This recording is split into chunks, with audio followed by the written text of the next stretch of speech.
Bonjour à tous et bienvenue dans cette nouvelle vidéo. Aujourd'hui, nous allons voir un deuxième concept de la programmation fonctionnelle en PHP qui est le map. Alors qu'est-ce que c'est le map? Ça veut dire transformer une liste en une autre liste. Quand on faisait un filtre, on se retrouvait avec une liste plus petite mais avec les mêmes éléments. On avait une liste de 8 utilisateurs, on se retrouvait avec une liste de 6 utilisateurs. Aujourd'hui, l'opération map ou array_map en PHP, ça va nous permettre de transformer une liste d'utilisateurs en une liste d'autres choses.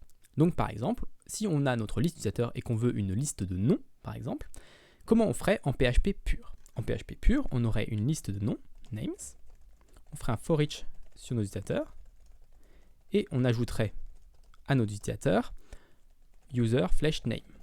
Et donc là, si je fais un var dump de names, j'obtiens bien normalement une liste de noms. Donc là, je peux faire php map.php, on obtient bien une liste de noms. Maintenant, comment on peut le faire plus simplement, ou entre guillemets plus simplement, parce que là, c'est vraiment quand même assez simple, avec la fonction array_map de PHP. Donc on a names est égal, je vais enlever le var dump, names est égal à array_map, et array_map, on voit déjà quelques incohérences en PHP, c'est que filter, ça prenait d'abord le tableau et ensuite le callback, là ça prend d'abord le callback et ensuite le tableau.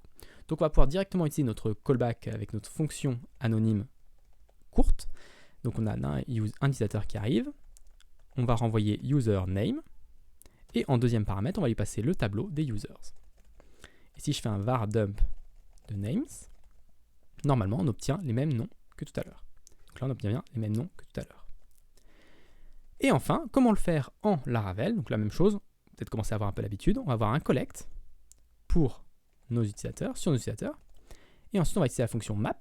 On va passer la même fonction anonyme qu'on a passée ici à array_map en PHP. Et je finis avec un flash dd qui fait à peu près la même chose qu'un var dump. Hop, je relance. Et là, on obtient bien un tableau avec nos prénoms. Donc ça peut paraître simple comme opération, mais on peut bien sûr faire des choses plus compliquées que user flèche name à l'intérieur. Mais déjà avec ça, on peut par exemple avoir la liste des noms des utilisateurs qui sont majeurs. On peut juste combiner notre map actuelle avec notre filter précédemment. Alors je vais faire en Laravel, parce que c'est là où c'est peut-être le plus parlant. J'ai juste rajouté un filter juste avant, avec toujours mon utilisateur. Je dis mon utilisateur âge doit être supérieur ou égal à 18 ans. Et là, je me retrouve avec tous les utilisateurs, enfin le nom de tous les utilisateurs majeurs. Donc je relance, et là on a tous les utilisateurs majeurs. Je peux me retrouver, je peux rajouter un autre filtre pour dire que le country doit être égal à France. Et on obtient bien ici Thibaut Alice.